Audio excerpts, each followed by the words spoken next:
Allumez la télé. La famille, le feu de Mona Picasso est dans la main des autorités. J'espère que vous avez tous vu cette image aujourd'hui où le mec, il a pissé sur lui. Ça n'a même pas encore commencé, lui pisse. J'espère qu'il y a toilette aussi dans sa cellule là-bas parce qu'il va beaucoup chier aujourd'hui.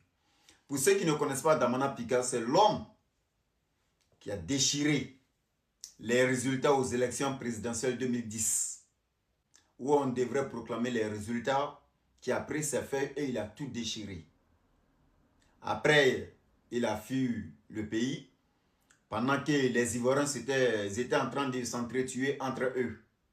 Lui, il a fini de faire ses actes et il a quitté le pays. Après quelques mois, après tous ces massacres en 2010, il y a eu réconciliation entre les Ivoiriens pour pardonner tout le monde. Je pense que ça après ça aussi, encore, il y a eu la libération de Mme Simone Gbagbo. Comme Gbagbo même n'était pas dans la main des autorités ivoiriennes, sinon il allait être libéré aussi. Parce que le président, son excellence Alassane Ouattara, a décidé de réconcilier tous les Ivoiriens. C'est là que Damana Picasso s'est retourné encore au pays. Et aujourd'hui, avant les élections de 2025, là, c'est lui qui a donné le mot d'ordre. Il savait sur quoi il comptait avant de donner le mot d'ordre. Et d'après les infos, il n'avait pas quitté le pays. Il était à l'intérieur du pays, mais bien caché.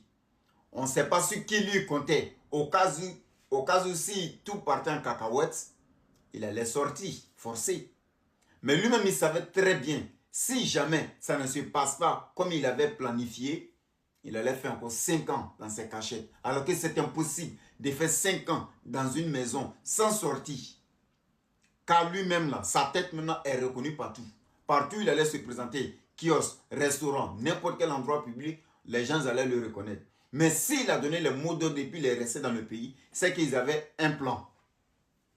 Et ce plan qu'il avait là, il va dire ça aux autorités.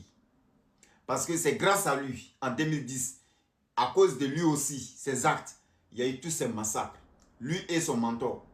Aujourd'hui, pendant qu'on a décidé de faire les réconciliations avec ces personnes-là, ces gens et personnes, ils ont décidé de sortir encore en 2025 là, pour appeler encore la crise.